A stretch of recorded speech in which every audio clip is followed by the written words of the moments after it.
మన శ్రీనివాస్ స్టార్ట్ చేసిన కొత్త YouTube channel Navadurga YouTube channel.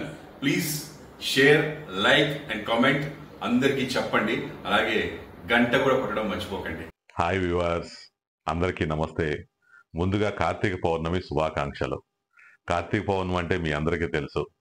అందరం ఫ్యామిలీ అందరూ కలిసి శివాలయం దగ్గరికి వెళ్ళి అక్కడ 365 ఒత్తులు వెలిగిస్తారన్నమాట.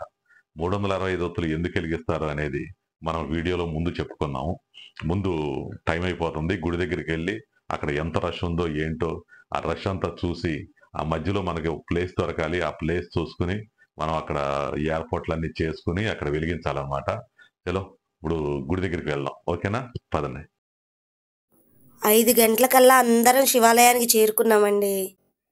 చూసారా, 5 గంటలకు కూడా టెంపుల్లో ఎంత రష్గా భక్తులు ఉన్నారో. ఇప్పుడు మనం కూడా వాళ్ళతో పాటు పూజ చేయడానికి ఒక మంచి ప్లేస్ ఎన్నుకుని ఆ ప్లేస్లో కూర్చోవాలి. కూర్చొని కాస్త వాటర్ చల్లి మనం పూజ చేసే ప్లేస్ని శుభ్రం చేసుకోవాలి. ఆ తరువాత బియ్యం పిండి, పసుపు, కుంకుమలతోటి ముగ్గు వేసుకోవాలి.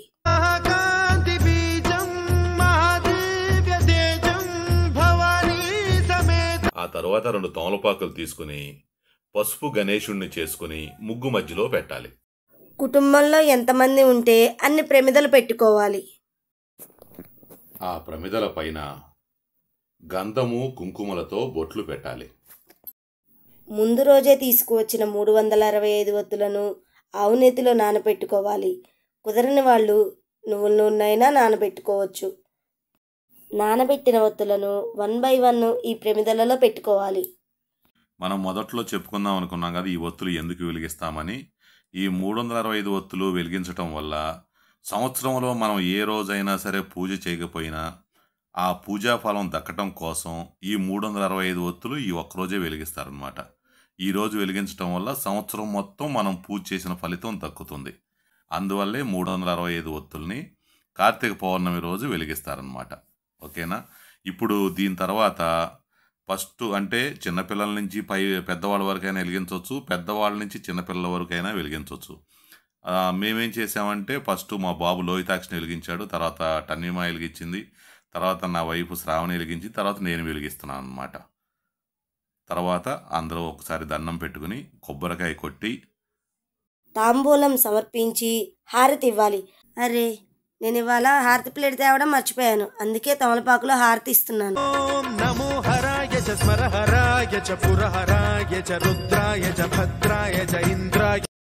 ప్రతి ఒక్కరూ ఈ కార్తీక మాసంలో వారి భక్తి కొలది, శక్తి కొలది శివయ్యని మనస్ఫూర్తిగా పూజించుకుంటారు. హర హర మహాదేవ శంభో శంకర.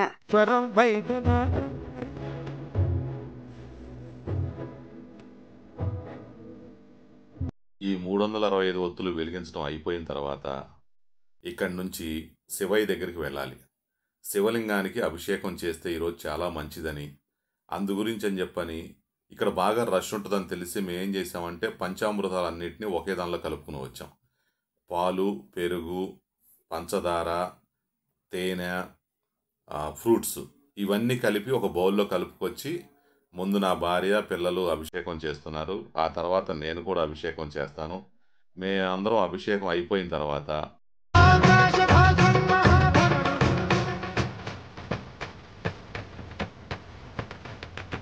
ఇప్పుడు సమయం 6 గంటలు కావస్తుంది. ఇప్పుడే తెల్లవారుతుంది. చూసారా, కార్తీక పౌర్ణమి అంటే ఎంత ప్రాముఖ్యతో. ఆ ప్రాముఖ్యత వల్లే దేవస్థానాల దగ్గర ఇంతమంది భక్తులు ఉంటున్నారు.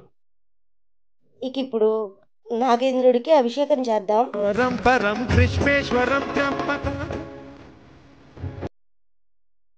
నాగేంద్రుడికి అభిషేకం చేయడం వల్ల ఏమైనా సంతాన దోషాలు ఉంటే అవి తొలగిపోతాయి.